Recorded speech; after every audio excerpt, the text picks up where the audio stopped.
Olá, meus queridos amigos. Nós queremos aqui dar início a mais um podcast, né? Um episódio interessante que nós vamos tratar aqui. Nós estamos com a presença aqui dos nossos queridos irmãos, o presbítero Ângeles, o obreiro Douglas, nosso obreiro também Elton, eu, né, o pastor Gilson, para nós falarmos sobre algum assunto que eu creio ser de grande importância para nós, né, que é a nossa defesa da nossa doutrina evangélica, no caso, né? Alguns diriam a nossa doutrina protestante, né? Tem coisas que há do protestantismo também, né, em nosso meio, assim, mas temos uma doutrina, no caso, que nós cremos unicamente, especificamente nas Escrituras, ou seja, só a Escritura, né? E nós queremos aqui também, né, conversar sobre alguns assuntos, né, doutrinários, que muitas vezes nos atacam, né? A gente vê muitos vídeos aí de pessoas que atacam os evangélicos, atacam a doutrina evangélica, né? E em vários segmentos religiosos, inclusive, nos atacando muitas vezes. Nós queremos, talvez, né, segundo a graça de Deus que nos é colocada sobre as nossas vidas, segundo a sua misericórdia, tratar um pouco desses assuntos e trazer luz à nossa doutrina, para que as pessoas que talvez não sejam evangélicas possam também compreender a nossa forma de pensar, a nossa forma de compreender as Escrituras, né? Então eu creio que é um assunto bastante interessante, né, nós conversarmos sobre isso, né? A questão da apologética da nossa fé, né? E uma coisa interessante de se frisar dentro disso, né, pastor, que o propósito não é entrar no embate, né, com pessoas de outros segmentos, né, mas dar o nosso posicionamento, o que a gente pensa de determinados pontos, né, que muitas vezes discorda de nós, né, até para quem estiver ouvindo, né, faz as suas ponderações, a leitura, né, e tira as suas conclusões no caso, né, a gente vai dar o nosso parecer, né, o que nós cremos, o que nós aprendemos, né, segundo a Bíblia nos ensina, né. Sim. É bem por aí, porque o intuito não é atacar ninguém, né? Mas fazer, como eu disse, né, a defesa da nossa fé, a defesa da doutrina qual nós cremos, né? Tendo como base fundamental, né, as Santas Escrituras. E em cima das Escrituras fazer as nossas análises, nossas ponderações e trazer luz, como eu disse, né, para a compreensão do público de um modo geral aí, para poder também eles fazer suas ponderações, suas análises, como o irmão falou, pensar e ver, né, o que conclui depois no final disso, né? Então podemos aí começar com várias coisas. Por exemplo, uma das coisas notórias que as pessoas logo de cara perguntam, né, por que a igreja evangélica, por exemplo, não adora imagens, no caso, né? A primeira pergunta normalmente que a gente se faz quando nós nos convertemos, também nós questionamos isso na maioria das pessoas, né, porque o Brasil tem uma vertente religiosa, né, na sua grande maioria, um percentual muito grande, né? E quando nós nos convertemos, a gente faz essa pergunta, no caso, né? Porque o crente, né, em si não adora imagens. É uma familiaridade com o catolicismo, no caso, né? Então traz esses questionamentos, né? Até sincero, muitas vezes, né? Sim.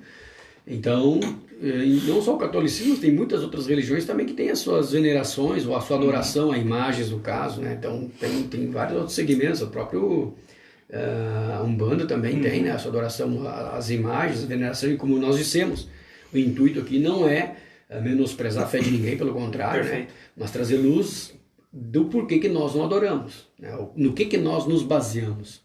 Esses dias eu vi um vídeo também de uma pessoa, né, não sei se é necessário dizer a sua função, mas é um líder religioso, que estava tentando explicar a sua posição ou a respeito, por exemplo, dos 10 mandamentos, no caso, né? Aí fala por que a igreja, por exemplo, adulterou, né, a igreja católica, né, adulterou, por exemplo, os 10 mandamentos bíblicos, o decálogo das Escrituras, que está escrito lá no livro de Êxodo, né, capítulo 20. E aí, então ele faz algumas colocações até pertinentes, interessantes no caso, mas se é o decálogo está ali, né, nas Escrituras. É claro que as Escrituras, né, principalmente o Pentateuco, não tem só os 10 mandamentos, né, o decálogo. Ele tem 613 mandamentos. Então tu tem que analisar né, coerentemente com aquilo que se diz à luz do Novo Testamento. Então, porque para nós entendermos hoje o Antigo Testamento, nós temos que ver e entender o Antigo Testamento à luz do Novo Testamento. Jesus disse que ele era a luz do mundo, né, e que as coisas passadas, e outra parte também diz que essas coisas do Antigo Testamento, né, antes de Jesus, eram sombra das coisas que viriam. A realidade é Cristo, né, diz no livro de Colossenses ali. A sombra veio antes e Cristo é a realidade, né? Que joga luz a essa sombra para trazer a revelação. Não é para pouco que Jesus disse, eu visto que foi dito aos antigos, eu porém vos digo, ou seja, ele traz luz, ele aprofunda mais o entendimento dos conceitos que foram ditos no Antigo Testamento, né? Pelos profetas, por Moisés. É uma revelação progressiva, no caso. Exato. Há uma verdade, há um princípio no Antigo Testamento, porém não completo, que o Antigo Testamento vai desenvolvendo melhor. Né? Isso. Então nós temos que tomar um cuidado. Nós temos que tomar um cuidado, né, a respeito do Antigo Testamento, né? Tem inclusive as interpretações que nós temos que levar sempre a compreensão à luz do Novo Testamento. Porque acontece, para nós, cristãos, evangélicos, né, o Novo Testamento é o que está em vigor hoje como lei de Deus, né, no sentido amplo da palavra, por exemplo. Porque assim, Jesus ele fez uma nova aliança que se deu início a partir do seu sangue. Ou seja, a partir do sangue de Jesus Cristo, ele estabeleceu, né, por meio do sangue dele, uma nova e eterna aliança. Ou seja, uma nova e eterna aliança. Ou seja, o vigor, né, a aliança que está em vigor hoje é a aliança descrita e ilustrada no Novo Testamento, que foi chancelada, me rolou a língua, chancelada pelo sangue de Jesus, no caso, né? Chancelada pelo sangue de Jesus Cristo e estabelecida através desse sangue, né, do Cordeiro. Então, por isso que quando lá fala, se não me engano, em Colossenses 2, né, dos 16 e 17 ali, 14 em diante, inclusive do versículo 14, né, até o 17 fala, né, que essas coisas, né, as festas, as luas novas, os sábados, porque daí tu vai olhar no decálogo lá, a Bíblia diz lá nos mandamentos, se não me engano é o quarto, né, é o sexto, agora não tem que olhar, mas vai falando que eu vou procurar aqui, pastor. Fala que, por exemplo, guardar as luas novas, as festas, né, as festas judaicas, os sábados, isso eram coisas, a sombra das coisas futuras que a realidade é Cristo, no caso, né? Embora hoje a gente não está muito legal, né? Meio devagar hoje, vou dizer para vocês.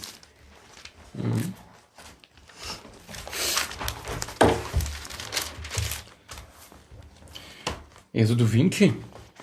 Versículo, o sábado, lembra-te do dia do sábado para o santificar, é o terceiro, é o quarto ou o sexto mandamento, agora não me lembro.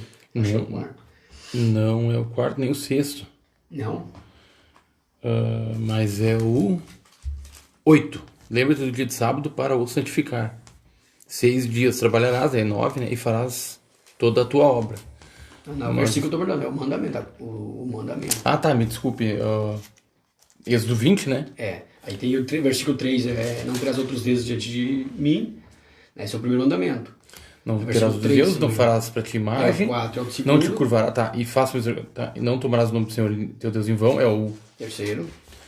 Lembra, então é o quarto. É o quarto mandamento. É no versículo 8. Isso. Versículo 8. Então, o quarto mandamento, lembra-te do dia do sábado, porque o sábado, na verdade, foi estabelecido antes, né? Se eu não me engano, e descrito lá no livro de Números, se não me engano, no versículo 16, onde estabelece, porque a história ali não é cronológica também dentro dos primeiros livros da Bíblia. Né? Então, lá no versículo 16 de Colossenses, capítulo 2, diz assim, portanto, ninguém vos julgue pelo comer ou pelo beber, ou por causa dos dias de festas, ou da lua nova, ou dos sábados, que são sombra das coisas futuras, mas o corpo é de Cristo. E aí também fala, né, que, isso só falando da questão do sábado, nós não estamos aqui para debater a doutrina adventista também, né, mas então nós não guardamos o sábado, né, porque essas coisas eram sombra das coisas. Nós guardamos uma pessoa, né? Exatamente, o nosso descanso ela está em um ser, né, uma pessoa que é Cristo, né, ele mesmo disse, vinde a mim todos que estáis cansados e oprimidos e eu vos aliviarei, né, achareis descanso para a vossa alma lá, onde está escrito ali completo no capítulo 11 de Mateus, né, versículo 28, né? Então, é isso aí. Então, olhando assim, por exemplo, o primeiro mandamento, então, por que hoje nós não guardamos o sábado, ainda que esteja dentro do decálogo? Porque não é como é que eu vou dizer assim, não houve uma continuidade, tu diz? Uma continuidade, não houve não é continuidade a palavra, não houve um prosseguimento, Não, é porque na verdade havia uma deturpação do sábado até pelos próprios fariseus, na verdade, né? Sim. Então Jesus mesmo diz ali várias vezes que eles botavam muitas coisas que estavam fora das escrituras, inclusive. Eles iam além do que estava escrito, né? De algumas formas, né? Tornando aquilo mais um... Um exemplo, não podia cuspir no chão no sábado. Então... Coisas assim, né? Então é isso, a questão, por exemplo, do sábado, no caso, né? Nós não guardamos, embora que ainda como em outra parte das escrituras, que não vou me lembrar agora também, que diz assim, ó, se alguém quer guardar dia, o Senhor guarda. Aquele que não quer guardar, não guarda para o Senhor. Não sei se os irmãos lembram onde está escrito, né? Sim.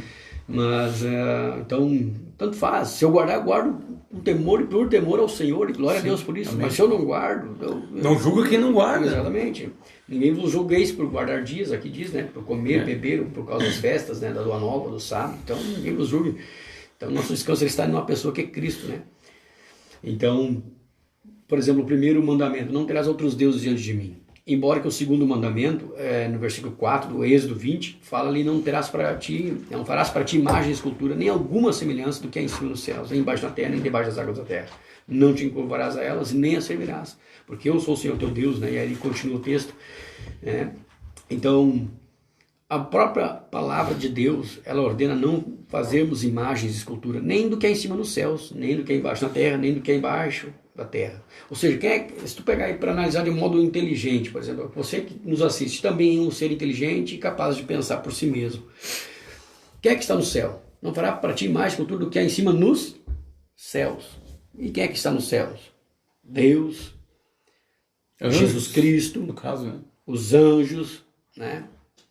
As pessoas que morreram, que foram salvos, estão no céu, no paraíso, né? Então a própria Bíblia diz para nós não fazermos imagens.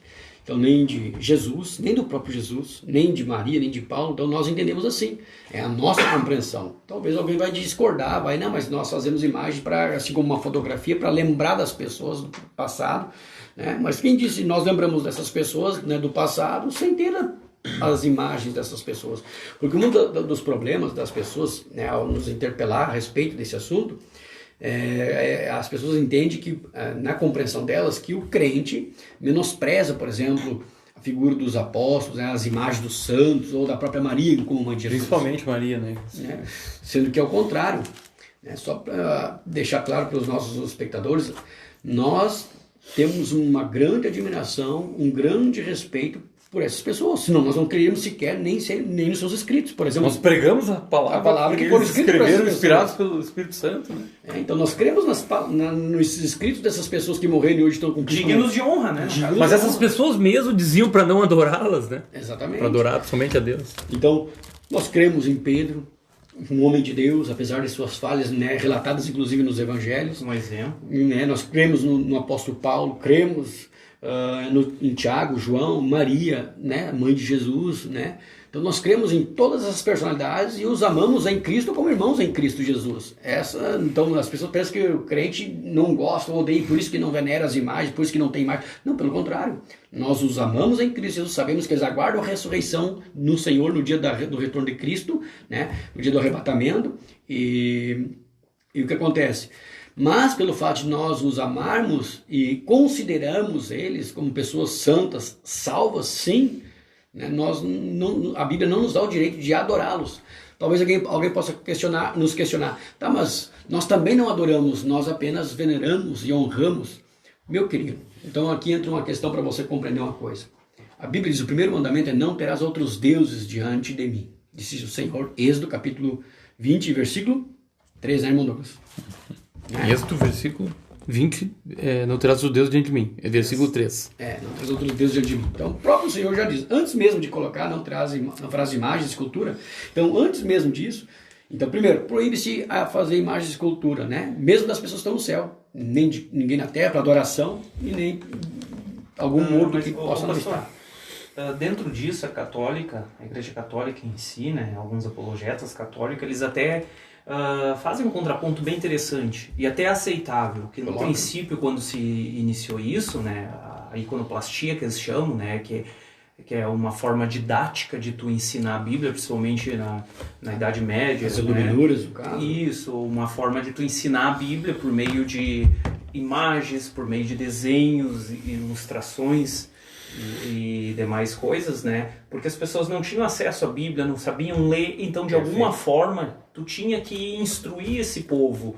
E a imagem em si levava eles a ter uma ideia e um aprendizado, né? Eu até nem vejo problema, sinceramente eu não vejo problema. Se ficasse só nisso, né? Perfeito. O problema é que aquilo que tinha um propósito didático de ensino, de comunicar algo, virou uma idolatria. Um objeto de adoração. Aquela imagem que representava Cristo, tentava me ensinar algo, virou um objeto que é o próprio Cristo e foram mais além, já se prostram diante daquilo e coisa e tal, né? Aí Deus, já sabendo que isso ia acontecer, já nos instruía a não fazer, né? Tanto é que começou essa questão, né, dessas questões sagradas de algumas imagens, alguns objetos, o manto de Jesus,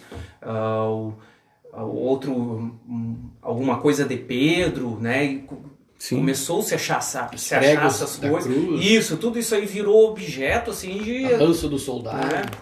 Imagina se o povo tivesse encontrado o corpo de Moisés também. Deus já deu um jeito de esconder, né? Mas isso é um ponto interessante que o irmão levantou, porque a questão, por exemplo, de usar uma figura de modo didático para ilustrar uma verdade é uma coisa. O problema é que pode até ter começado assim, mas a questão... E não teria problema, né? A questão é que ela evoluiu e descambou para a adoração. Talvez alguns católicos, inclusive alguns líderes, que eles não adoram. Como eu já ouvi muitos líderes dizendo, nós não adoramos imagem. Inclusive tem o padre Fábio de Mello, que ele mesmo já dizia que ninguém adora. Ele não adora imagem, e ele diz que imagem para ele não é coisa nenhuma. Pode procurar na internet, você vai ver o padre Fábio de Mello dizendo claramente isso, que a imagem não é nada. Ele disse isso. Então, mas o problema é que dentro do segmento não é ensinado. Não só nos católicos, em outras religiões também que tem essa prática da adoração de imagens, né? Então o que acontece? Passou-se de apenas ser uma questão didática a ser, no mínimo dos mínimos, venerada. Só que, porque eles começaram a ser confrontados nessa questão doutrinária, vocês adoram imagem. Não, nós não adoramos. Então eles começaram a se defender, porque estava claro nas escrituras, não tinha o que negar. Então começaram a dizer, não, nós não adoramos, mas apenas nós veneramos. Né? Só que o problema é o seguinte, você percebe a adoração. Por exemplo, quando você faz uma oração ou uma reza dirigida a um destes seres, a alguns desses santos já falecidos... Não, vamos pegar um santo já falecido, por exemplo. O objeto que representa ele, né? Sim, mas vamos supor que tu some com a imagem, mas mesmo assim tu continua venerando aquela entidade, aquela pessoa que morreu salva em Cristo Jesus. Não estou desmerecendo a pessoa, não estou dizendo que ela não foi salva, estou dizendo que foi. Pessoa sincera em Deus, com a fé em Jesus Cristo. Quem salva grande Jesus, galardão, inclusive. Quem salva Jesus, né? No caso Maria, está no céu, foi escolhida por Deus, uma mulher extraordinária, a mais fiel dentre todas as mulheres, né? Foi encontrada e ela foi agraciada com um grande propósito de gerar no ventre dela o Filho de Deus, para que ele pudesse vir em carne ao mundo. Mas a questão é o seguinte... Então vamos supor que não se foi gerada uma imagem de Maria, nem nada, nem de outros apóstolos, mas mesmo assim a pessoa presta culto a essa pessoa. Isso é um erro. Então o próprio Senhor Jesus disse, não traz outros deuses diante de mim. E aí quando tu pensar, mas eu venero, eu não adoro. Mas, meu querido, quando você faz a oração, por exemplo, do Santo Anjo, a oração do Santo Antônio, ou a oração a Maria, por exemplo, a oração da Ave Maria... Usa como mediação, né? Exato. A quem você está clamando? Então, por que a Bíblia diz, já sabiamente, não traz outros deuses diante de mim, nem ainda chegando no segundo mandamento, que é não farás para ti imagem e escultura, tá? Pegando só o primeiro, não traz outros deuses de mim. Então, quando você faz uma oração a uma pessoa que já partiu e está na glória com Cristo, gozando da felicidade eterna em Jesus e aguardando a ressurreição dos mortos, quando Jesus arrebatar a sua igreja, o que acontece? Porque eles serão arrebatados primeiro, diz a Bíblia. O que acontece? Você está atribuindo a esta pessoa atributos que são exclusivos de um ser divino. Então você está divindando esta pessoa. Por exemplo, quais são os atributos de Deus? Para que você entenda que Deus é Deus de fato. Onipresença, onisciência e onipotência. Certo? Então, sem entrar na questão de ser coeterno, coigual, né, e coexistente. Mas vamos pegar esses três atributos aqui. Quando você, por exemplo, tu direciona a sua oração, por exemplo, para uma dessas pessoas. Vamos pegar Maria como exemplo, tá? Uma grande mulher de Deus, entendam bem, uma grande mulher de Deus. Nós reconhecemos Maria, não a adoramos e nem a veneramos no sentido de lançar as nossas orações a ela. Por quê? Primeiro, se você está orando a ela, você está pressupondo no seu coração que ela está te ouvindo. Sem contar que a Bíblia diz que nós não devemos consultar os mortos. Primeiro passo.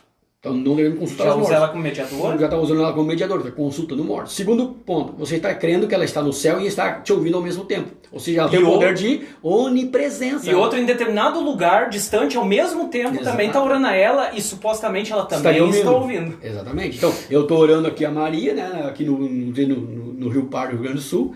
Aí o outro está lá em Santa Catarina, o outro em São Paulo, todo o Brasil, ao mesmo tempo, no mundo, estão prestando as suas rezas a Maria. Quem ela está ouvindo? Ainda que fosse apenas eu orando no mundo todo e ela está no céu, ela estaria me ouvindo aqui? Sendo que a Bíblia diz que, né, não pode ter essa ligação. Não tem contato. Não ter contato com os mortos? Ela proíbe esse contato dos mortos? Existem Mas vários quem são esses espíritos que baixam nos planos? Gente, é outro assunto que a gente já vai entrar também, talvez, se Deus nos permitir. Né? Mas a questão é, então se você está crendo que Maria está no céu e ela está aqui na terra te ouvindo, no mínimo, sendo só eu, sem contar que nem tu disse, mas outras pessoas estão fazendo ao mesmo tempo a oração a Maria, quem ela está ouvindo primeiro? Se ela está ouvindo todos, você atribui a ela, que ele não colocou, um atributo de onipresença. E de onisciência, porque ela tem que saber o que eu estou falando, ela tem que saber o que está falando, o que o outro está falando e o que o outro está falando. Então, você atribui a Maria atributos de divindade, fazendo dela também um Deus em concorrência, entre aspas, com Deus. Não é concorrência, ou em parceria, no mínimo que seja, com Deus. E o Senhor não divide só você está colocando ela no mesmo patamar de Deus. Né? Atribuindo a Maria um dom de onipresença, ou seja, ela está em vários lugares ao mesmo tempo, ouvindo a todos ao mesmo tempo, e, no mínimo, também um atributo de onisciência, que são atributos exclusivos de Deus. Então, Maria é Deus para você? Você considera ela a mãe de Deus. Mas ela é Deus? Então, se você considera ela Deus, você já está caindo no pecado do erro do primeiro mandamento. Que é não terás outros deuses diante de mim, disse o Senhor. E a Bíblia não se contradiz, senão não seria a palavra de Deus.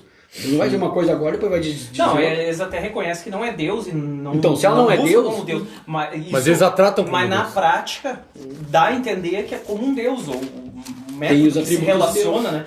E sem contar o papel que ela acaba assumindo de mediadora entre os homens e Deus. Exato. Que é um só mediador, a Bíblia nos ensina. Perfeito. Né? O próprio Cristo diz, eu sou o caminho, a verdade e a vida. Ninguém vem ao Pai senão por mim. Então ele é o caminho de acesso ao Deus Pai, né, no caso. Sim.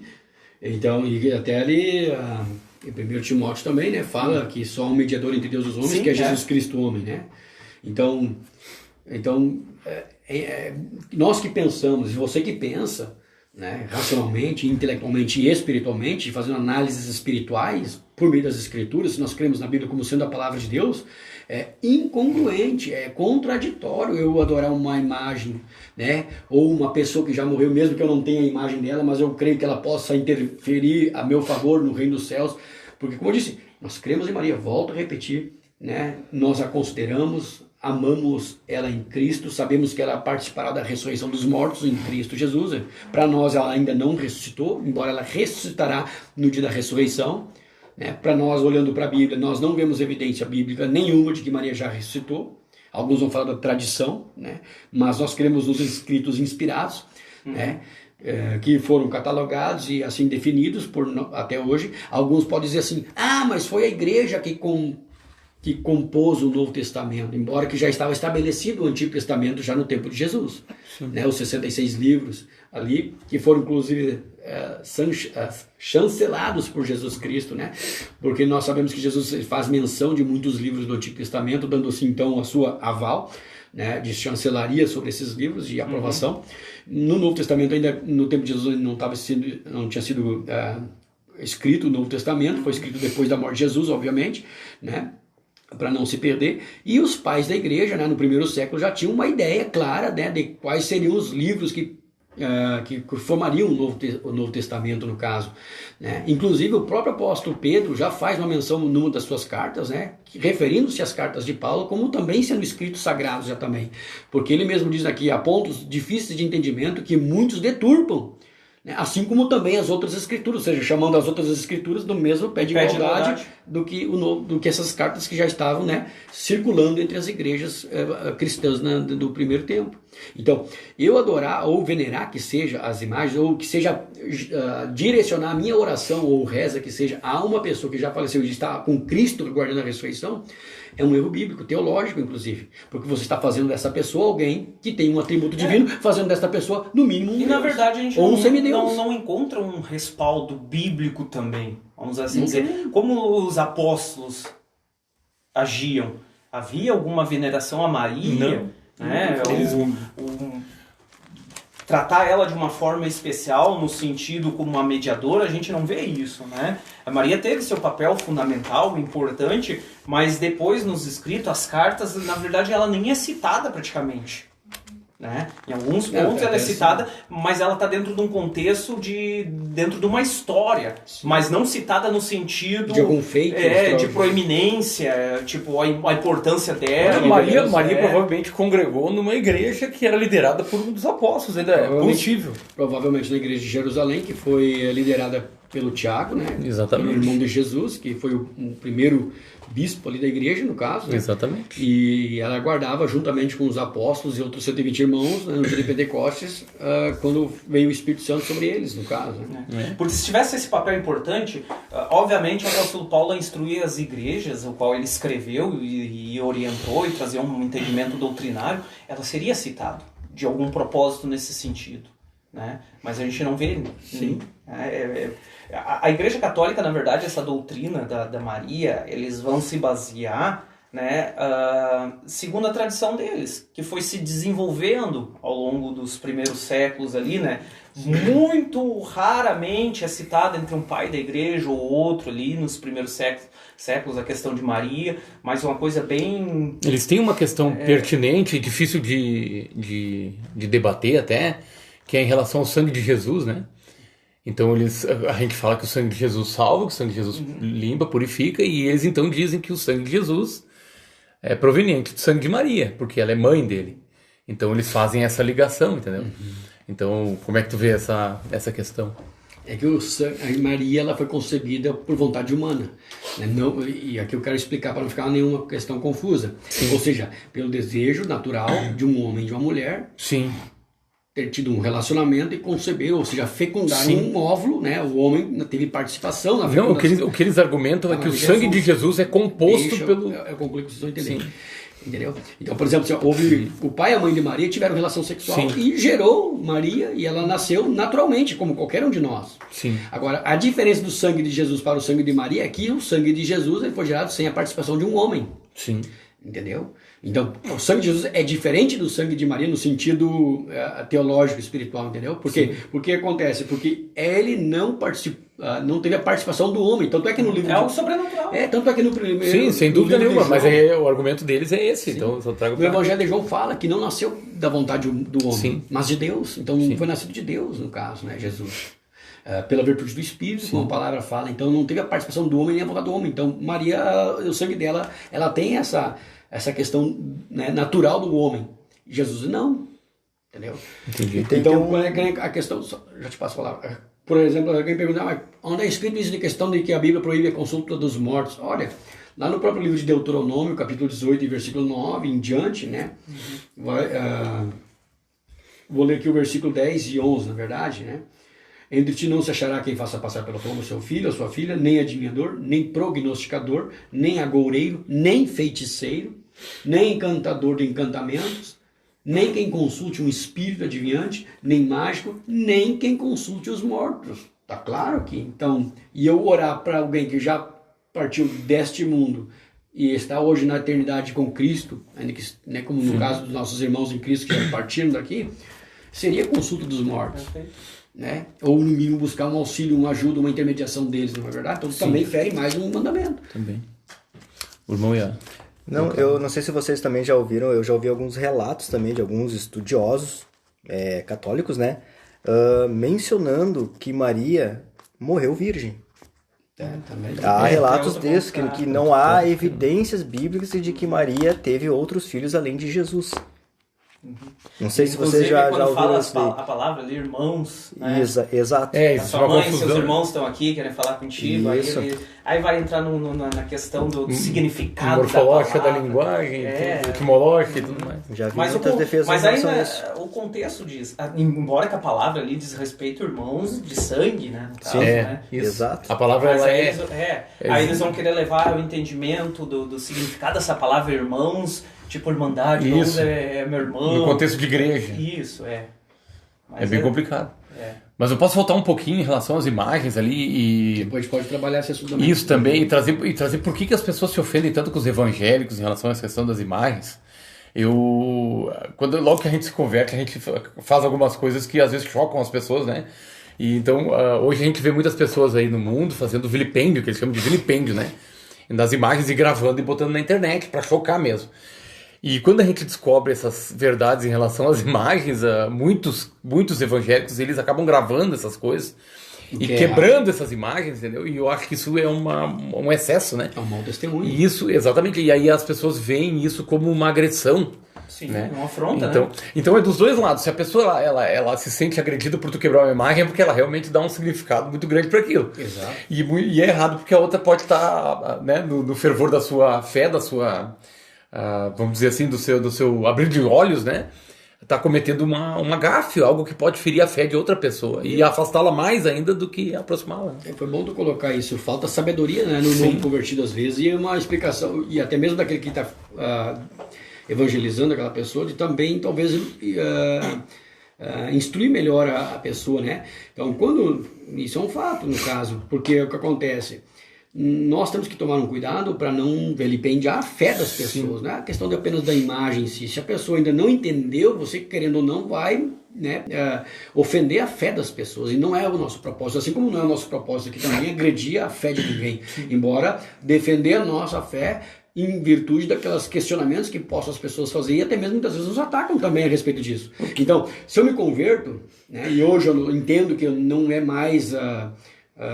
eu entendo que isso aqui não procede biblicamente, né? Eu não vou fazer um espetáculo daquilo ali para me desfazer das minhas imagens que antes eu adorava e agora eu sei que não preciso adorar e que é Bíblia, e que é antibíblico inclusive fazer isso. Eu não vou vilipendiar a fé dos outros, né? Não, é fato, e nós não vamos escolher de ninguém que nós nos libertamos disso, né? Mas o errado é tornar isso um espetáculo, né? Como o pastor falou. Exato. Mas é fato que nós realmente nos libertamos dessa idolatria. Porque... E com todo o respeito, se a pessoa quiser continuar adorando a sua imagem, ou venerando que seja, ou prestando as suas orações, né, a essas pessoas, é uma escolha da pessoa, assim como nós escolhemos também, né, entender pelas escrituras. E queremos respeito. Queremos também respeito. Exatamente. Nós respeitamos, embora não concordamos com a atitude desse tipo de pessoa, e já vi agressiva, não só novo convertido. Teve inclusive pastor em rede nacional que uma vez fez isso, né, que chutou uma santa. Né, e aí nós todos vamos carregar o mesmo. Exato. Daí acabamos ganhando uma pecha, né? Que inclusive o Renato, que esteve aqui domingo pregando, falou que nós temos uma pecha que o pai dele chamava ele, isso daí é o quebra-santo. né? Então as pessoas rotularam o crente como quebra-santo. Por quê? Porque talvez por falta de sabedoria até do próprio cristão que se converte. Ou seja, nós queremos o respeito pelo fato de nós não cremos em imagens, nós explicamos as nossas razões do porquê, né? Mas também nós sabemos que temos que ter o respeito para com aquelas pessoas que ainda continuam nas suas adorações, as suas imagens. Não é pela afronta, levando a entender. Exatamente. Então, com todo respeito à sua fé, mas a gente pede que você leia e busque o entendimento no Espírito, né? Ora a Deus, né? Porque Deus dará o entendimento. A Bíblia diz lá no livro de Tiago, se alguém tem falta de entendimento, peça a Deus. Se alguém tem falta de sabedoria, né? Peça a Deus e Ele dá. E não joga em rosto, inclusive. Então, peça a Deus, peça, Senhor, se é verdade, essas coisas que esses caras estão falando aí, me revela por meio da tua palavra. E aí vai ler a Bíblia, né? Não adianta crer. Né? Revelação sem estudo. Um revelamento. E com relação até isso que o irmão Alton colocou, né? É claro que em algumas Bíblias evangélicas não aparece um texto. Por exemplo, tu pega lá em Mateus, capítulo 1, e versículo 21. Não vem cronológica, eu não consigo. Eu tenho que olhar no índice, que essa minha é cronológica. Mateus? 21, 23, na verdade. Podemos ler no versículo 21, Mateus, capítulo 1, e do versículo 21 ao 23. Esse é um problema da Bíblia em ordem cronológica, né? A minha outra eu não sei onde é que tá uma bagunça lá em casa. 1977. Do 23 ao 20? 21 ou 23, né? 21 ou 23. Pode ir para nós, irmão. E dará à luz um filho e chamarás o seu nome Jesus, porque ele salvará o seu povo dos seus pecados. E tudo isto aconteceu para que se cumprisse o que foi dito da parte do Senhor pelo profeta, dizendo: Eis que a virgem conceberá e dará à luz um filho e chamarão seu nome Emanuel, que traduzido é Deus conosco. Amém. Até aqui? Qual que é o 23? Não foi Foi lido. o Esse é o 23. 24 também. 24 também. E José, despertando 25. do sono, fez como o anjo do Senhor lhe ordenara, e recebeu a sua mulher. E não a conheceu até que deu à luz seu filho, o primogênito, e pôs-lhe por nome Jesus. Pois é, aqui tá bem claro. Né? 25, por exemplo, ó, e não a conheceu até que deu à luz seu filho, o primogênito. Primeiro, o primogênito significa o primeiro de outros, né? O mais velho. Então, primeiro já tem a palavra primogênito ali. E pôs o nome de Jesus. E a palavra não a conheceu não significa que José não conhecia a mulher. Até porque já conviviam. Com quem ele iria casar. Não, ele sabia com quem ele ia casar. Tanto é que ele intentou deixá-la, a Bíblia diz, quando soube que ela estava grávida. Intentou deixá-la, ou seja, ele sabia quem era Maria, não é que ele não conhecia. Então, a palavra conhecer aqui, elas tem um sentido de coabitar, de ter relação. Intimidade. Então, ele não a conheceu até que deu à luz seu filho, o primogênito, e pôs o nome de Jesus. Ou seja, significa o quê? Que depois que ela deu à luz ao filho, Jesus, de modo virgem ainda, depois desse período da purificação, inclusive, ela teve relação sexual com o seu esposo José, né? E ela não a conheceu até que deu à luz seu filho.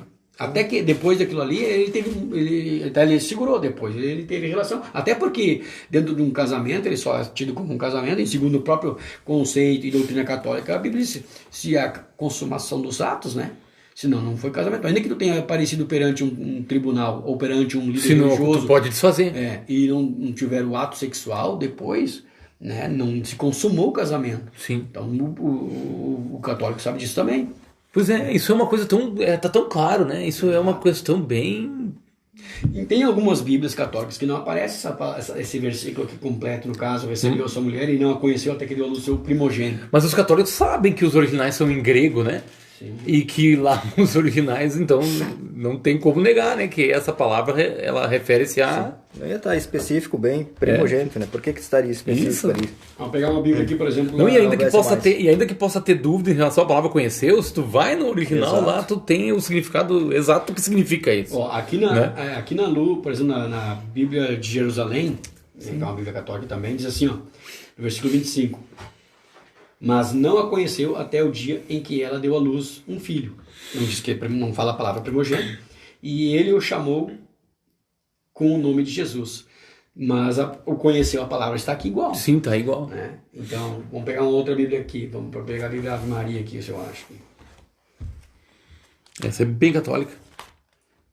Tem um versículo bem interessante que cita até os nomes ali dos Uau. irmãos de Jesus. Não Sim, tem, tem. José, e Judas e outros aí. E as irmãs ainda. Pode ler para nós aí. Marcos 6, 3. Não é este o carpinteiro, filho de Maria, irmão de Tiago, de José, de Judas e de Simão? E não estão aqui conosco suas irmãs? E escandalizavam-se nele. Mas o que a tradição diz a respeito disso aí? Né? Então, por que aquela questão que eu falei, de irmãos é um... Ou que José já palavra- tinha filhos, né? É uma palavra genérica, no caso, né? Não uma palavra que diz respeito. Eles também argumentam que José já tinha alguns filhos, né? Que José era viúvo, né? E se casou com Maria. Algo assim, né? Alguns argumentam isso, né? Mas no original tem a própria palavra ali, né? Tem a separação da Não, diz que é irmãos, Não, mas é aí o- vai dar um debate no Mesmo assim ainda dá um debate, porque existe irmão para primo, né? A diferença é que eles usam a mesma palavra, né? Isso, é. Eu não tenho a Bíblia Maria aqui. Mas a palavra é de irmão mesmo, irmão. Sim. Qual, pastor? Mas eles ainda assim, A tradução da Maria, a Bíblia Maria. eles têm uma apologética deles lá. Mas assim, ó, eu vou ver se eu acho meu celular aqui. Mas a questão é o seguinte, porque tinha, né? Mas como foi que tu colocou ali a questão? Deixa eu achar aqui primeiro essa questão. Que do José, que ele era viúvo? Que eles argumentam que ele era viúvo, então que ele já tinha filhos? É isso? Tu tem teu celular, é a Bíblia Maria? Eu tenho. Eu acho que tem. Deixa eu ver aqui. No celular tá sendo usado. É que eu não tô conseguindo enxergar, porque as minhas visões estão fraquinhas. Acho que tenho. Tá, mas o que tem na Bíblia? Eu queria ler o mesmo versículo 25 nessa tradução. tem a Bíblia Viva. Ave Maria não tem aqui, pastor. Aqui, achei. Bíblia Ave Maria. 1959. Diz assim o texto em Mateus 1:25. E sem que ele a tivesse conhecido, ela deu à luz o seu filho, que recebeu o nome de Jesus. Ou seja, também não traz a palavra primogênito, né? Mas, e sem que ela a tivesse conhecido. O que eles vão dizer em cima disso daqui? Que ela não sabia quem era Maria? Como é que ele tentou deixá-la assim? Ou eles tratavam Maria, por exemplo, né? Contrataram o casamento, mas eles não tinham se visto nunca pessoalmente. Pastor, era pela internet. Não, vamos abusar. Mas então, assim, ó, fica muito forçar o texto, né? Porque o que acontece? Se nós cremos que a Bíblia é a palavra de Deus, alguns vão dizer, mas a Bíblia houve distorções, mas a Bíblia foi alterada, mas a Bíblia isso, a Bíblia aquilo, a Bíblia aquilo outro. Olha, é certo que a língua ela evolui. Né? O português mesmo evolui. Então, tem Bíblias que elas são escritas numa versão erudita, outras numa versão mais popular, outras, né, intermediária, como, por exemplo, a NVI, né, que é uma versão internacional dentro do português, né, é dentro do texto, inclusive, também, e numa linguagem mais fluida para a nossa época. Por exemplo, ninguém mais fala vós me sei, você, ou seja, a língua evolui. Né? Então, se nós cremos na soberania de Deus e que a Bíblia e que Deus controla todas as coisas, e a Bíblia diz que o próprio Senhor Jesus disse que o nosso cabelo estão todos contados, será que Deus não teria poder o suficiente para resguardar a sua própria palavra, que ele diz ser a palavra dele no meio das próprias escrituras sagradas? A própria palavra diz que é a palavra de Deus, os céus e a terra passarão, mas as minhas palavras não hão de passar, disse Jesus. Ou seja, será que Deus não teria o controle ou o domínio para preservar intacta a sua palavra? É claro que teve. Tanto é que os manuscritos que acharam nas cavernas de Qumran, né, viram que é a palavra que nós temos hoje. Então não tem dizer que foi uma alteração. Né? A Bíblia é Bíblia. Entendeu? Então, se eu creio na Bíblia, eu vou ler aqui, está escrito claramente, né, que ele não a conheceu, né, não teve relação sexual, como a própria palavra também vai dizer lá no livro de Gênesis, quando, né, Caim conheceu a sua mulher. As pessoas pensam que ali Caim foi ao esmo embora, depois de ter sido expulso diante do irmão dele e da família dele, e achou outra civilização, e lá ele conheceu a sua mulher. Não, ele conheceu no sentido de ter relação da mulher que ele levou junto com ele. Abraão também, quando cita ali, quando conheceu, filho, né? Conheceu. Entendeu? Sabe. E então, está explícito aqui que essa palavra conheceu é no sentido sexual, né? E sem contar que tem manuscritos que trazem a palavra primogênito, no caso, né? Exato. Então, Maria, ela concebeu virgem, nós cremos nisso também, né? Só para ficar claro, nós cremos na concepção virginal de Maria. Mas não permaneceu.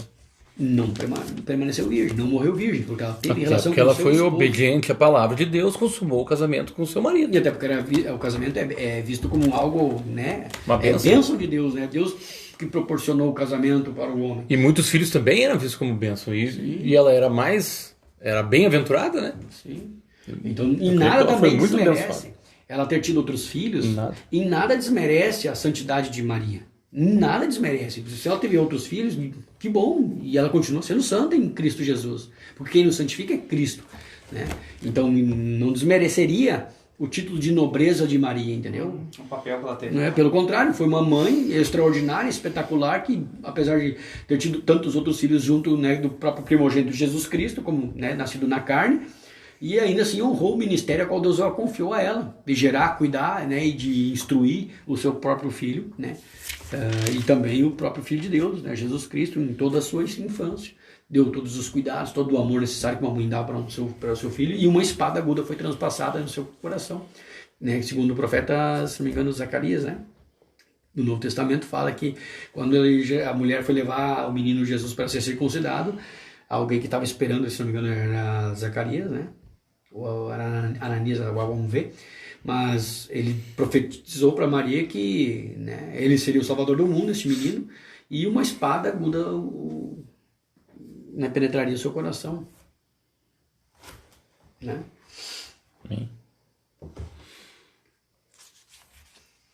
Alguma outra questão que os irmãos possam ter, hein?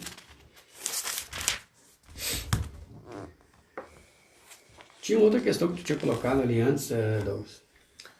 Não me recordo. Não, mas acho que a questão de Maria é isso, né? Não tem... Porque, na verdade, a católica vai recorrer sempre à tradição. Pouco vai ter embasamento bíblico, então vai ter que se recorrer à autoridade da tradição. Porque daí eles vão defender a ideia que isso é antigo. Alguns pais da igreja, né, ensinavam essa doutrina, inclusive veneravam, adoravam Maria também, né? Porque na Bíblia é como a gente viu aí, né? Essa questão, que entra essa palavra irmãos, né? A gente não tem... Porque eles dizem que era Delfos, né? Primo. Isso. Mas não. Que dá tanto para usar para primo como irmãos de irmandade, no caso, né? Sim. Como irmãos da igreja, coisa e tal. Mas enfim, aí teria que pegar cada ponto, cada texto, desenvolver isso, e a gente nota que tem que forçar um pouquinho o significado da palavra em si. E às vezes, quando a palavra, né, que a gente sabe quando vai fazer uma exegese de um texto, às vezes o significado da palavra, ele não vai, tu não pode estar engessado ao significado específico dela. Embora que a palavra diz irmãos ali, né, irmãos de sangue dali. Mas às vezes também quando tu tem essa dificuldade de entender o texto, mediante a palavra, existe o contexto que está ligado ali, né? Então, pelo contexto também a gente... Você tem o sentido da palavra claro, né? E até a própria... Que é o campo semântico que eles chamam, né? No caso, né? Quando tu vai entender uma palavra dentro de um contexto... Estava falando da família, né? Sim. Da família dele, não na igreja. Exatamente. E aí, como a Bíblia ela não é clara nisso, é difícil mesmo para eles argumentar e defender isso, né? Sim. Baseado nas escrituras. Aí recorre à tradição, porque a gente sabe que a católica tem a tradição, ou seja, os papas, os bispos do passado, têm uma certa autoridade até equiparado com as escrituras. Né? Então, se a Bíblia falta nisso, a tradição não falta. Então, para nós já é suficiente. Já para nós, protestantes, né? Até porque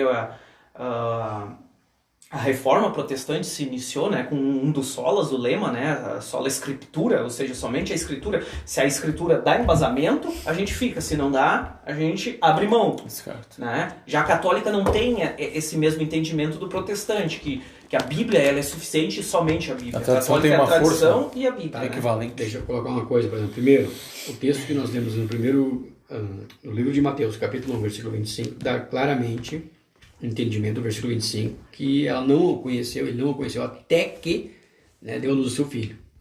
Ainda que não tenha a palavra primogênito em alguns escritos, porque em alguns escritos da própria Bíblia Católica também traz o primogênito, alguns não, né? Então, até que já mostra que teve depois uma continuidade, né? Então, ele não a conheceu, não teve relação até que, né, deu a luz ao seu primogênito. Então, ele já me mostra que ele de fato teve relação sim após isso, né? Claramente, nitidamente, inclusive. E com relação à questão da tradição, que é uma questão interessante, só para mim fechar o parênteses que eu abri antes, por exemplo, José e Maria se maravilhavam das coisas que deles se diziam. E Simeão, o nome do cara, que eu falei na Ananias, né? Não, é Simeão, os abençoou e disse a Maria, sua mãe, eis que este é posto para a queda e elevação de muitos em Israel, e para sinal que é contraditado. E uma espada transpassará também a tua própria alma, para que se manifestem os pensamentos de muitos corações. Então, foi Simeão que profetizou essa questão, né, da dor que Maria passaria como mãe, né, ao ver seu próprio filho tendo sido, né, sacrificado ali, uma morte horrível, e aquilo, com toda certeza, né, doeu muito no coração e na alma da Maria, né. Não somente isso, toda a perseguição que foi desencadeada em cima do próprio Senhor Jesus, né. E com relação à tradição, que nem o irmão tem colocado, e aí entra um erro que eu já talvez mencionei em algum outros dos nossos podcasts, nossos episódios, é que alguns evangélicos, né, incorrem num grande erro crasso aí, que é o quê? Desmerecer, no caso, a questão da Igreja Católica nos seus primórdios, porque eu já vi bem alguns líderes católicos dizendo assim, mas se não fosse a Igreja Católica, os protestantes não teriam nem sequer a Bíblia. Né? De fato, só que, primeiro, nós, os batistas, nós não somos, né, derivados da Reforma Protestante de Martim Lutero. Nós somos antes, inclusive Martim Lutero, né, perseguiu alguns anabatistas, tá? Então nós, e até judeus, então nós não somos, né, derivados da Reforma Protestante, né? Já havia crentes, né, talvez não com o nome batista, mas os anabatistas, conhecidos pela sociedade como anabatistas, que já criam nas escrituras, né, da forma similar a como nós conhecemos, né? E claro que pela dificuldade, no caso, de ter escritos impressos, com o advento da imprensa, né, se não me engano é Gutenberg, né? E eram também conhecidos como remanescentes, né? Era Gutenberg, Gutenberg. Que veio a imprensa. Então, depois disso, claro que se difundiu ainda mais as escrituras por meio da impressão, mas antes disso nem todo mundo tinha. Era uma dificuldade, né? Então, provavelmente os anabatistas tinham algum conhecimento, algum conceito, mas não, né, tão aprofundado, talvez. Mas já existia essa divergência já antes do próprio protestantismo. Inclusive, outros reformadores tentaram se levantar para trazer uma reforma, até porque o intuito de Lutero era fazer uma reforma e não protestar contra a igreja e não se rebelar. Savonarola. Então já teve outros que tentaram reformar a igreja em si. Então é um erro achar que a igreja católica sempre esteve errada. Não. E eu creio... Peraí, pastor. O ponto não é tu negar a tradição. Não é nesse sentido que eu quis falar. Pelo contrário. Sim. Eu gosto muito da tradição. Eu gosto muito, principalmente Agostinho. Quem é que vai negar Agostinho? Pelo contrário, Agostinho até é um pilar, na verdade, da reforma protestante também. Sim. Entendeu? Que é ali do 4º, 5º século. Não, ele foi um dos grandes apologetas também, né? Sim, sim. Não é esse o caso. O caso é tu colocar a tradição em pé de igualdade com as escrituras, sim, como homens e seus escritos infalíveis. A gente vai ver Agostinho, apesar de ser uma referência, inclusive até em faculdades hoje de filosofia, o cara é estudado porque realmente é um referencial, o pensamento, a reflexão dele é algo profundo. Mas tem coisas que Agostinho errou. Um exemplo, se a gente for ver a forma de Agostinho interpretar a Bíblia, é um 0 à esquerda. Né? Mas as reflexões teológicas dele é fenomenal. Foi ele que mutilou seu órgão genital? Foi Agostinho? Não foi ele. Teve que... mas não foi ele. Mas teve que foi, eu não lembro o nome do cara aqui. Mas assim, as reflexões dele, assim, baseadas nas escrituras, fenomenal. Mas a interpretação... Então, o Agostinho eu usei como um exemplo que cada pai da igreja vai ter algo de bom, que tu vai poder se utilizar, aprender. Porém, é suscetível a falhas. Sim. Né? Então, porque assim, se tu vai usar o pai da igreja para validar uma doutrina em pé de igualdade com a Bíblia, fica com tudo então que ele escreveu. E aí até a própria católica também dá um tiro no próprio pé quando entende disso. E óbvio que quando fala de tradição também, a católica ela não está citando também só alguns pais da igreja, apologetas do passado, está citando papas. Que na verdade que trouxeram essas doutrinas, sim, que ao longo dos séculos foram se desenvolvendo e foram sendo incrementadas, como a gente usou o exemplo ali das imagens. Na verdade as imagens não foi do dia para a noite que se criou essa forma de lidar com as imagens. Sim, primeiro de uma forma didática e aos poucos as pessoas foram indo. É porque o ser humano é assim, tu dá um dedo, ele quer a mão, tu dá a mão, quer o braço todo. E aí foi indo, né? Foi evoluindo. Mas a Igreja Católica ela iniciou-se com Constantino, foi? Não. Tá, mas esse ano. Tá. Mas então, a partir do momento que Roma incorporou com a Igreja Católica, né, o Império junto com a Igreja, incorporou-se também muitas coisas do panteão ali deles, né? Isso foi meio que uma transfusão automática. Então, na origem. Não foi do dia para noite, Douglas. Foi tudo ao longo dos séculos. Tanto é que essa questão das imagens, o que começou mesmo foi, se eu não me engano... Em 600 e poucos. Se eu não me engano, mais, até no 8º século, 9º século. Mas até tinha o gráfico de quando começou. Até não trouxe aqui o gráfico assim, de quando começou alguns pontos. Porque aí entra a questão do... E Maria também, eles vão achar alguns pontos lá dos primeiros séculos, mas que começou mesmo a questão de Maria ali pelo 5º e 6º século. Eles precisavam substituir alguns deuses deles, né? Bom, isso é o que algumas pessoas argumentam, né? Mas isso é mais moderno, né? E colocar na conta de Maria para poder continuar venerando, né? A questão que eu queria falar é o seguinte... É da tradição, no caso. A questão é o seguinte, que até me fugiu um pouco, mas deixa eu ver se eu me recordo o que eu ia falar. Por exemplo... um erro que eu disse crasso, né, que alguns evangélicos cometem é, por exemplo, desmerecer totalmente a Igreja Católica nos seus primeiros séculos, porque de fato alguns argumentam a Igreja Católica é a única formada por Jesus Cristo. Não, a Igreja Católica, quando se iniciou, a Igreja Católica cristã, porque a palavra católica significa universal, nós sabemos disso, né? Então significa a Igreja Universal de Cristo, né, que forma o corpo de Cristo, sobre os fundamentos dos apóstolos de Jesus. Então, é óbvio que esta foi a igreja formada. E aqui é uma diferença, para você entender. Igreja Católica Apostólica Cristã. O problema é que quando substitui a palavra cristã por romana, aí que entrou a questão do império, já que começou a interferir e entrar doutrinas, inclusive, de aspectos, né, romanos. Não, aí quando entra Igreja Católica Apostólica Romana, Opa, Isso. aí ela quando se tornou fundiu uma o igreja Estado oficial. com a igreja. É, a igreja oficial do Estado. Mas foi depois. 300 anos depois. Aí entra a questão de Constantino. Ainda depois. Bem depois, né? Dos primeiros concílios ali da Nicéia e de Que Constantinopla. se torna a igreja romana?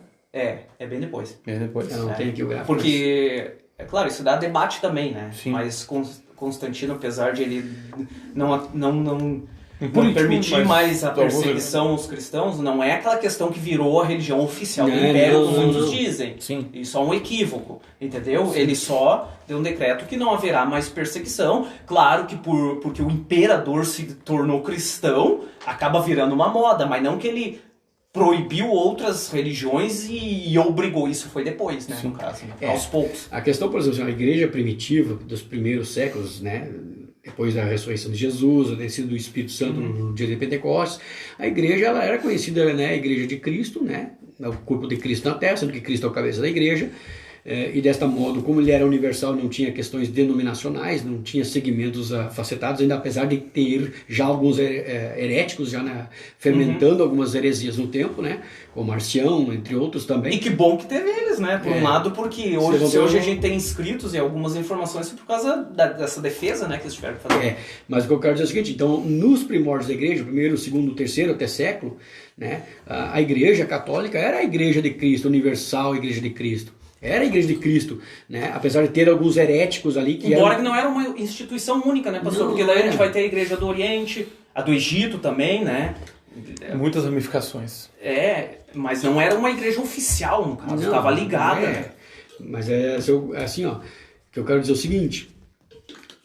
Havia um consenso de que a igreja de Jesus era aqueles que seguiam, né, os ensinos, né, dos apóstolos, fundamentados pelos apóstolos E de que Cristo. estava dentro da católica. Exatamente, que o corpo maior que deliberava sobre essa questão era conhecido como uma igreja universal, ou seja, católica, porque a palavra católica significa universal. Então, os pais da igreja, os que defendiam, né, as doutrinas de Cristo, né, segundo os fundamentos dos apóstolos, que a Bíblia fala, né, eram grandes homens de Deus e era chamado de católico. Inclusive, se você ler lá o livro de Eusébio de Cesareia, ele vai chamar a igreja, inclusive, de algumas vezes de católica, a igreja católica, embora não mencione nenhuma vez a igreja como romana. Ele conta a história dos primeiros bispos da igreja, né, os acontecimentos, né, no primeiro, segundo, terceiro século, né, até que Constantino vem e faz cessar a perseguição da igreja. No caso, né, como um grande defensor do cristianismo e oficialismo Aliviou, depois. começou a descambar. E, então, nos primeiros anos, ainda com Constantino, Perseguido, tudo. não foi problema. Orando mais, jejuando mais. Isso é aos poucos, né, que foi se desenvolvendo, né? Então é um erro muito grande dizer que a Igreja Católica não teve seu mérito, sua importância. Claro que teve. O problema foi que ao longo dos séculos começou a se entrar coisas que não eram previstas pelas Escrituras, não eram doutrinas bíblicas e começou a espantar alguns, inclusive os anabatistas, né? Os valdeses, os anabatistas, entre outros reformadores depois, né, no século. E falando de reforma, na E à verdade... medida que o século ia avançando, outras heresias iam sendo colocadas, né? Inclusive, no século XVI, o intuito dos reformadores ali, o próprio Martim Lutero, o intuito não era também criar uma nova religião, uma nova denominação. Era reformar a católica, né? Sim. Ainda tinha um respeito pela católica, apesar da indignação dele com os abusos que estava havendo naquela época, né? A igreja estava tão tomada politicamente que ele não conseguiu despertar a liderança ali no caso, né? E aí então, ele foi na verdade expulso, né? Excomungado, e aí então ele seguiu... E ele também nunca quis criar a igreja luterana também. Não. Ele queria trazer um retorno, na verdade, para a essência. Né? Para tu ver como o homem ele precisa, né, sempre estar... Tanto é que quando chamaram ele para se retratar, né, ele disse, né, eu não vou me retratar, a não ser que me prove por meio das escrituras que eu estou errado, senão não me retrato. E ele fez toda a apologética, né, em frente aos caras lá sujeitos a ser morto, né. Sim, com certeza. Mas acabou sobrevivendo e casando, né? E sim. Agora, os pais da igreja, os escritores antigos, tem muita coisa que a gente pode tirar de lição. Até para consulta histórica também, saber como é que era naquele período, né? Mas é complicado tu usar eles como algo em pé de igualdade com as escrituras. Não tem aí como. tu cai num erro, aí é complicado. É que nem a instabilidade do Papa, né, cara? É outra bobagem coisa. os caras estão falando aí. E a infalibilidade do Papa, quando a gente vai ver vai olhar para a história, né? Tem papa que apoiou até o nazismo. Não, e não por causa disso. O cara é infalível, mas teve que rever certos pontos da história do passado. Exatamente. Um exemplo, o purgatório. A igreja voltou atrás, mas o Papa lá que botou não era infalível. Pois é. Exatamente. Tem essa questão forte também Não, e muitas até questões hoje. da tradição que estão negando frontalmente as escrituras, né? Como a gente já comentou Por algumas causa coisas disso e que eu outras falei, que estão surgindo. É por causa disso que eu falei, Douglas. A tradição É. tem um peso, entendeu? Então, o que o Papa diz, tá dito. Sim, mas antigamente era algo a mais, né? Agora parece que é algo que vai contra a Bíblia, né? Algumas coisas que estão surgindo. Está indo frontalmente contra as escrituras, né? Então, porque a tradição da Igreja Católica não é algo fixo, é algo que vai sendo incrementado no decorrer do tempo, né? Cada vez aparecem mais coisas. E por causa dessa questão da infabilidade dos papas, né? Que eles vão determinando coisas e mais coisas e aquilo vai...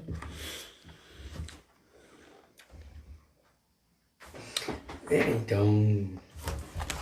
Deixa eu falar uma outra menção de uma outra questão, não sei se foi da doutrina... Aqui tem um gráfico bem legal que fala, por exemplo, ó, não vou conseguir colocar ali, eu acho, né? Mas, por exemplo, assim, o início da igreja aqui, ó. Vamos dizer, o Cristo, né? E os desvios que foram cometidos, né? Ao longo do século. Ao longo do século, no caso, né? No ano 350, Eu vi ali o 310 reza ali. pelos defuntos, né? 350. 320, o uso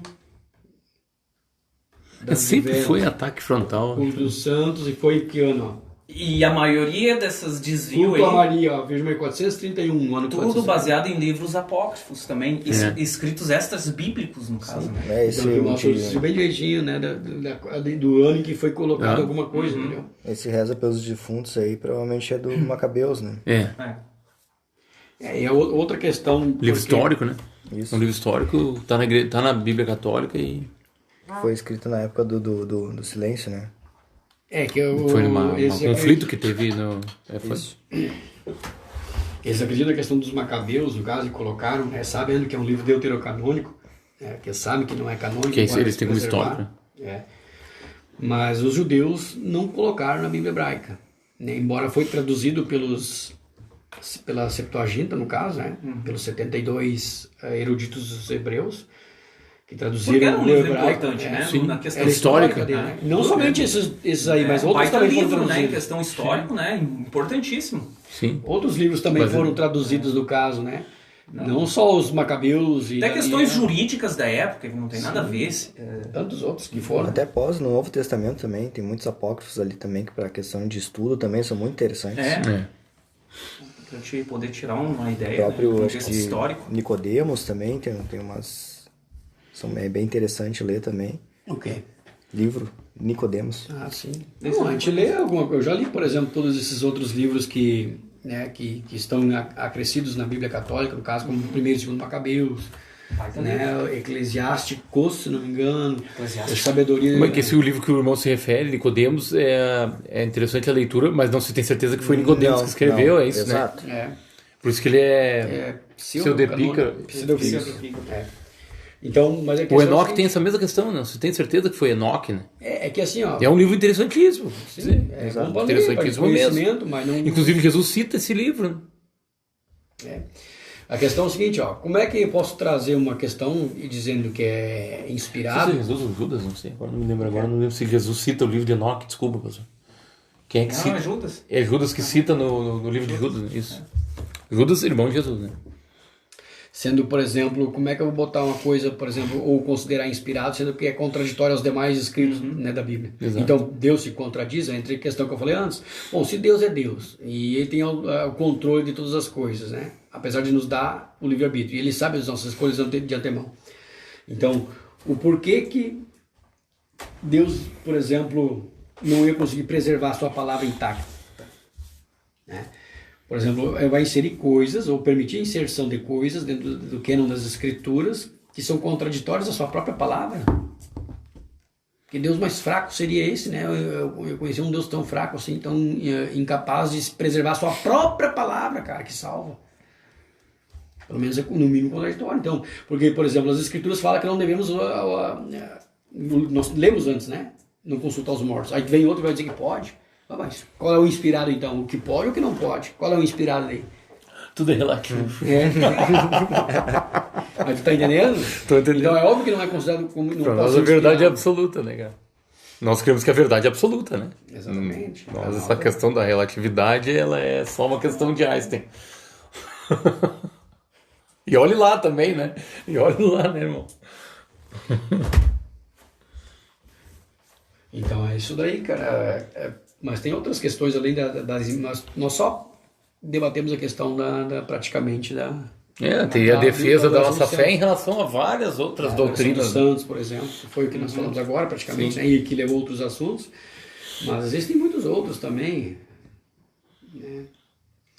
Que os caras nos atacam também sobre a questão da Eucaristia. Nós comemos o pão e o vinho. Já que você só come o pão e o vinho que você está tomando aí.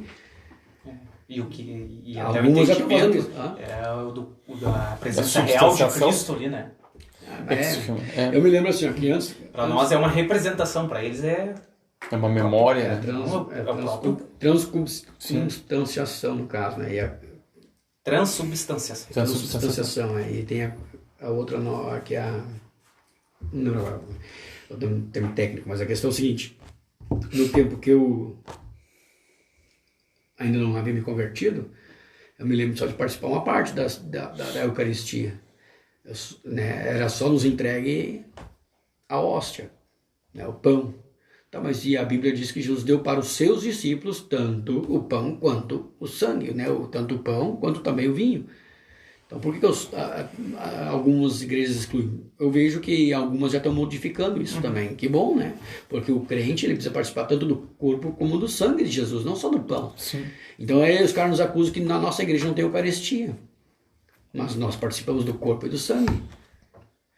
Ainda que tenha a transubstanciação e a, se não me engano, consubstanciação, se não me engano, outro termo, né, que para protestante, eles dizem, como eu disse, né, o que também não nos representa na totalidade, o protestantismo luterano não é a nossa totalidade. Eu creio que não. Então, por exemplo, é que aquilo ali, que os elementos se transformam no corpo e no sangue de Jesus, é a transubstanciação, né? O pão e o vinho se transformam no corpo e no sangue de Jesus. Isto é o meu corpo e o meu sangue, isto é o meu sangue. Então é a transubstanciação. Os elementos se transformam literalmente no conceito católico, no corpo e no sangue de Jesus. Os elementos são o corpo e o sangue de Jesus, né? Então Jesus está presente corporalmente, fisicamente nos elementos ali. Já para consubstanciação... É o próprio corpo mesmo que está comendo. Eu me lembro que até não podia morder, né? Porque estava mordendo o próprio Cristo, coisa do tipo. Então, essa é uma coisa meio delicada. Inclusive, né? Eu vi hoje, eu vi um vídeo hoje sobre o Olavo de Carvalho, né? Ainda, né, e aí grudava no céu da boca. Do Olavo de Carvalho, que... refutando, no caso, o Iago Martins, né? Então, que fez uma resposta, daí estavam lá os dois se pegando, mas a questão de que a consubstanciação é que Jesus está presente na ceia pelos elementos representativos do corpo e do sangue de Jesus, né? Pelos elementos, né?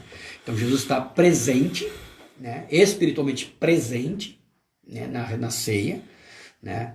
Através também dos elementos, mas que são símbolos, no caso, né?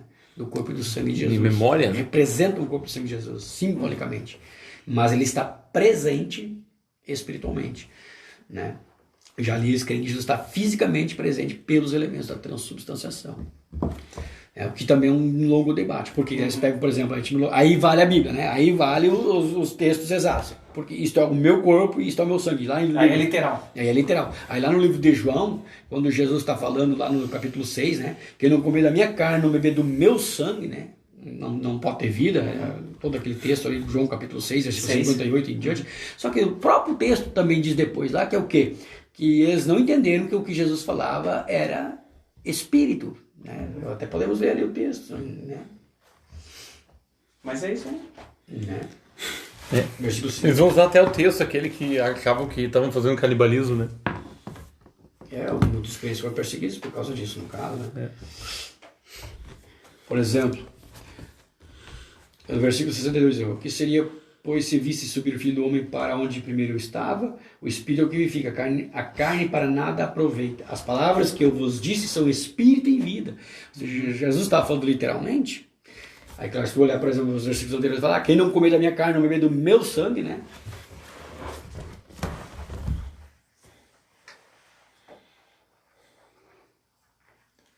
Na verdade, versículo 53 do capítulo 6 de João.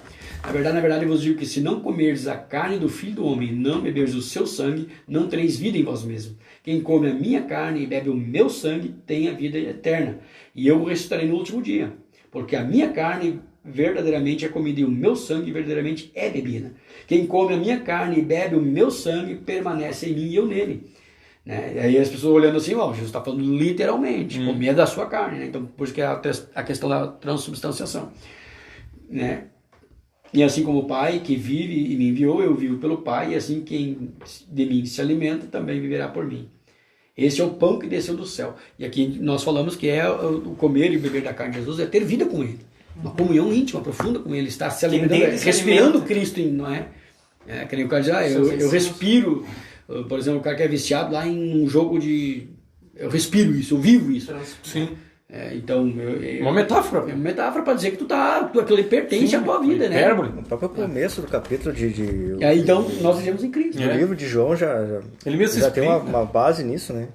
O verbo se fez carne. Ali foi literal, né? Sim. Se fez carne. Putz, tá jogando. Não, Isso.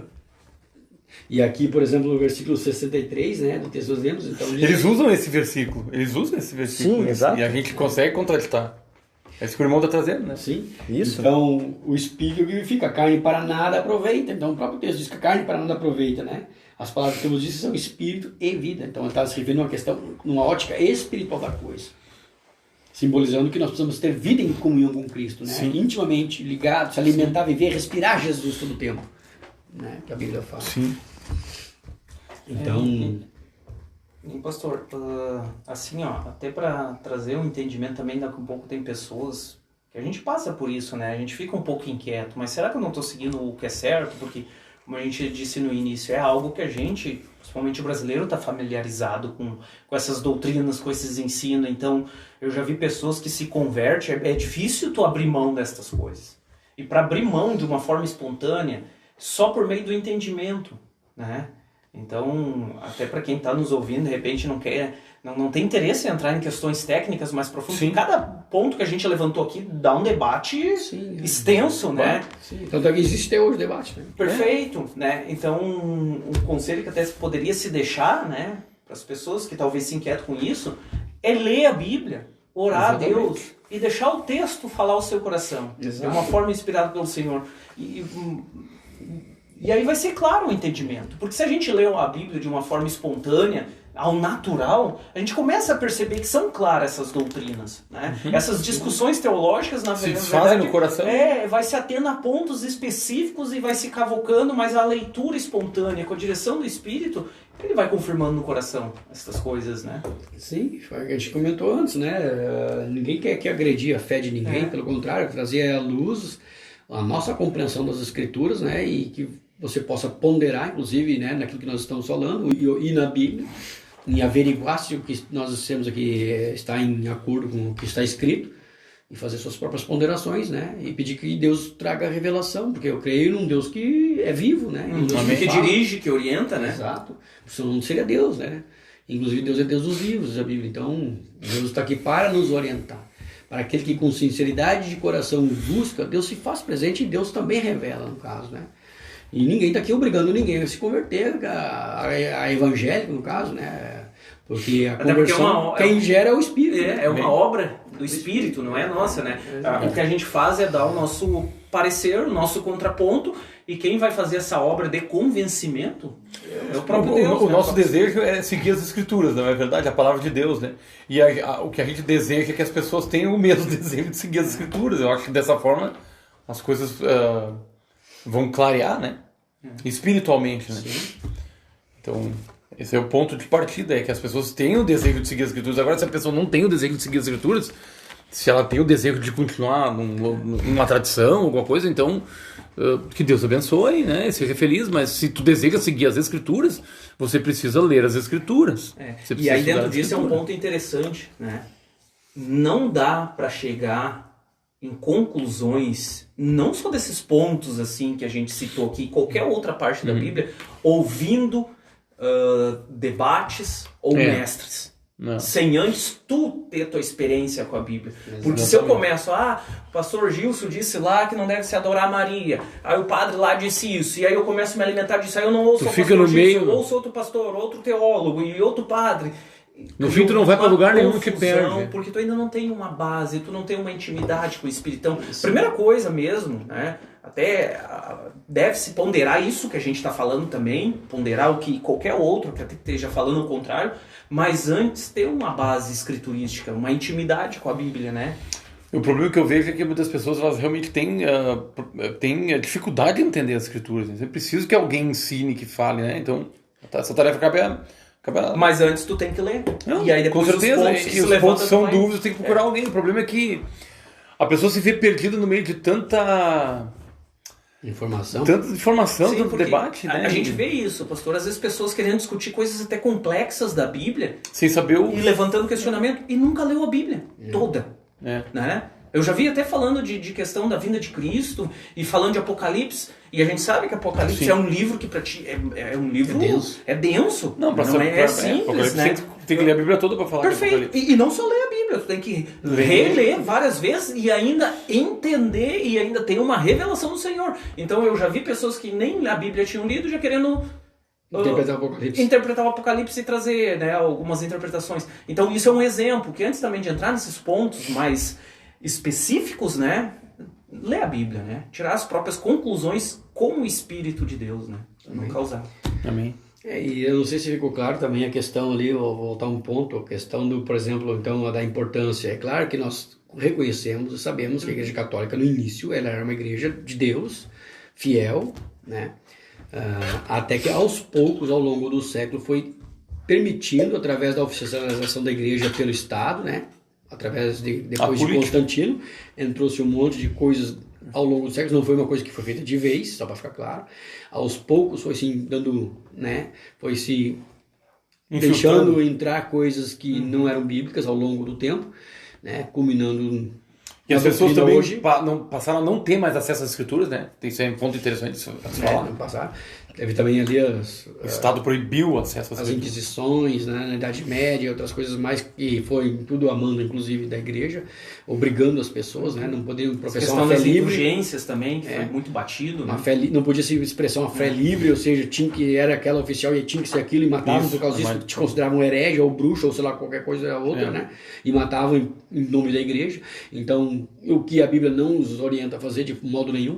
Então, tu ouve essa mancha. Então, entenda que quando nós discordamos sobre algumas questões doutrinárias a respeito, principalmente dos desvios que a igreja permitiu, né, adentrar dentro dela ao longo dos séculos.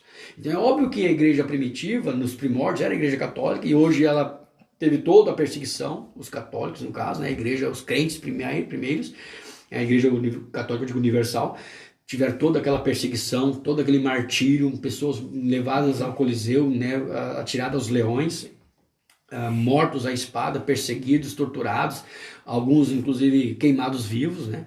Então a gente conhece essa história e enaltece, vamos assim dizer, né, os crentes primitivos, né, e que eram denominados como a Igreja Universal de Cristo e foram perseguidos por sua fé e honraram a Cristo por meio da fé. O problema foi ao longo dos séculos com a junção do Estado, né, a política, com a igreja, e que acabou degringolando aos poucos, né, ao longo do tempo, dos séculos no caso. Sendo permissível a entrada de alguns cultos, inclusive pagãos, no caso. E só um adendo dentro disso, a gente crê que a Igreja Católica oficial, institucional, se perdeu nesse caminho. Embora tenha muitos fiéis. Perfeito, dentro da Igreja Católica institucional, Tem muitos fiéis, homens, mulheres de Deus, e até dignos de imitação, Piedosos. e que eu creio que vão ser salvos. Com certeza. Né? Também Então, não é que também tá tudo perdido que quem tá lá dentro. E assim como muitos evangelhos não vão ser salvos. Exatamente, perfeito. Tem muitos Então a gente tem que fazer negar. essa meia-culpa aí Com também. certeza, perfeito. Então não é porque o cara é da igreja batista que ele vai ser salvo. Que nós estamos certos e só nós, só a salvo, Não, só tá dentro todo da mundo igreja caminhando batista, aí. ou só dentro do protestantismo. Né? Não, tem pessoas salvas dentro da católica, dignos de imitação, Aqueles de que seguem a testemunho, palavra, né? Então, nascer de novo e seguir os ensinos de Cristo, né? E dos Uma vida fundamentos dos entregue. apóstolos. Polir a fé, né, pessoal? Vamos polir a fé. Todos nós estamos aqui para polir nossa fé, para melhorar, aparar as arestas e nos afinarmos, né? Para ter mais comunhão e para realmente sentir a presença de Deus, né? Exato. Sendo aperfeiçoados em Cristo. Amém, como diz a palavra. Então, não é de modo nenhum denegrir ninguém, nem pessoa, né? Mas apontar, né, essas questões doutrinárias. Pra gente crescer na fé e no Exato. conhecimento seu, né? E como o irmão disse, bem falado, né? E aqui reforço isso, né? Muitos que são sinceros, fiéis às escrituras e não a uma denominação, porque mesmo as pessoas que são talvez fiéis a uma determinada denominação, ainda que seja evangélica, se não for fiel a Jesus, de nada adianta. Nada adianta, tá perdendo tempo, né? Enganando a si mesmo, como diz a Bíblia. Então nós somos fiéis a Cristo, né? E aos seus ensinos, né? A doutrina dos apóstolos. Ao Evangelho, à palavra de Deus, e à doutrina dos apóstolos, fundamentos de Cristo, né? Os apóstolos de Cristo. Então é isso que vai nos conduzir à salvação, né? Então, que Deus abençoe a todos. Eu acredito que ficamos por aqui. Amém. Deus abençoe você na sua casa. Espero que possamos ter contribuído com o seu crescimento espiritual, com a sua fé, e que Deus abençoe você e sua família. Amém, meus amados? Glória a Deus. Amém. Deus abençoe. Quer fazer alguma coisa comigo ainda? Não.